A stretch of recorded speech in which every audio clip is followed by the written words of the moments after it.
네, 이제 시작을 해보겠습니다. 제가 오늘 가지고 있는 주제는 딱 하나의 메시지입니다. 학교를 공동체 혁신 플랫폼으로 했으면 좋겠다. 저희 도시재생 사업 굉장히 열심히 노력을 했습니다. 살고 싶은 도시 만들기 사업부터 시작해서 도활 사업, 그리고 도시재생 사업, 현재 도시재생 뉴딜 사업 성과도 많이 있었죠. 특히 아마 오래된 구시가지 같은 경우에는 나름대로 역사를 가지고 있는 스토리텔링도 이제는 됐고요. 사회적 경제에 해당되는 내용도 만들어졌습니다. 근데 한 가지 아직도 저는 자신이 없는 부분이 있습니다. 바로 공동체입니다. 우리 도시는 정말 공동체가 없어야 될까? 이 부분에 관해서 근본적인 생각을 해보는 거죠. 그래서 한번 생각을 해봤습니다. 우리 마을 만들 때, 우리 도시 만들 때 우리는 공동체를 고려하지 않는가? 그렇지 않습니다. 보시는 바와 같이 다음으로 좀 넘겨줄까요? 마을을 만들 때 우리는 대표적인 이론이 있습니다. 그게 바로 근린주거론이 아닌가라는 생각을 해봅니다. 이 근린주거론의 가장 핵심이 되는 것은 아무래도 학교가 아닌가. 학교 단위로 뭔가를 만들어내는데, 근데 이 학교야말로 사실은 공동체의 핵심이 돼야 되는데 여전히 교육부와 우리 국토부 그거의 문제인지는 모르겠지만 그렇게 활성화되어 있는 것 같지는 않습니다. 미국의 레드본도 사실은 학교가 있고요. 우리 잠실단지뿐만 아니고 제3기 신도시에도 우리가 만들 때 이 학교는 굉장히 중요한 시설이라고 저는 생각을 해봅니다. 한번 경기도의 학교 분포를 한번 봤습니다. 역시 근린 단위로 만들어져 있죠. 초등학교 1200개, 중학교 600개, 고등학교 470개.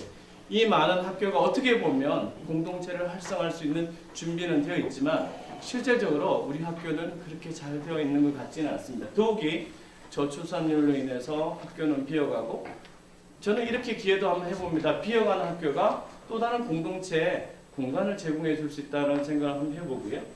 그래서 조금 더 봤습니다. 학교의 내부는 정말 심각합니다. 도시계획 시설이죠. 가장 중요한 시설이라고 우리는 그렇게 울부짖습니다. 그러나 건축가가 이렇게 얘기를 합니다. 학교는 교도소와 같다. 높은 담장, 닫힌 교문, 이 모든 것들은 교도소와 다를 게 없다.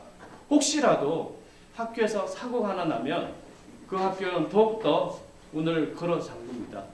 공동체와는 괴리되고요. 마을은 결국 따로 놀게 됩니다. 자, 그러면 이렇게만 우리는 살아야 될까? 도시 공동체는 생각하지 말고 살아야 될까? 다시 한번 생각을 처음부터 시작을 해봅니다. 도시재생 사업 솔직하게 우리가 얘기를 해보면 사업비를 기반으로 하는 그러한 공동체를 우리가 만들었습니다. 그 공동체는 주민협의체라는 이름으로 우리한테 다가왔고요.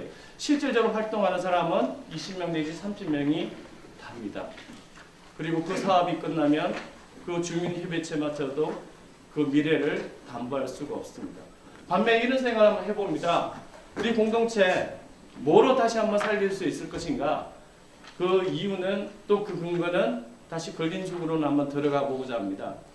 한 가지 재미있는 것은 우리 교육 공동체만큼은 학부모들이 더욱더 학생에 대해서 관심을 가지고 있는 것 같습니다. 그리고 어머니에도 참석을 하고요. 아버지에도 참석하고요. 더욱더 중고등학교가 되면 더욱더 우리 학교라는 공동체에 관해서 저는 많은 관심을 가지고 있습니다. 이런 학교라는 공동체는 교육 공동체를 시작을 하지만 학교가 제공해 줄 수 있는 많은 시설이 있다고 생각합니다. 비어가는 교실은 공동체 공간으로 뿐만 아니고 체육관이나 운동장조차도 우리가 활용할 수 있을 것 같습니다.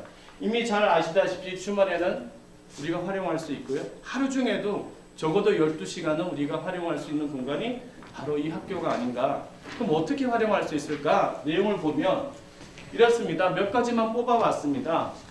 적어도 주민 모임 여기서 할 수 있을 것 같고요.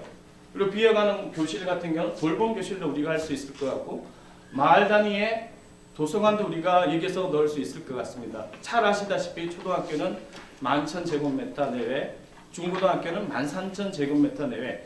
그 공간이 가지는 잠재력은 주민극장이나 문화예술체험 또는 주민을 위한 주차장 뿐만 아니고 생활체육 공간을 우리는 만들 수 있을 거라고 생각을 해봅니다. 저는 시간이 많지는 않지만 이런 생각을 해봅니다. 도시재생 사업의 근간 공동체, 우리 해답이 아닐 수도 있습니다. 오히려 이 학교의 근간 공동체가 마을 공동체로 확대될 수 있고, 이 마을 공동체는 또 다른 도시 공동체를 만들 수 있다는 생각을 해봅니다. 그래서 오늘 이렇게 좀 시각적으로 말씀을 드렸지만 다시 한번 우리 학교의 가능성을 교육부와 우리 국토부가 함께 할 수 있도록 했으면 좋겠습니다. 이상입니다.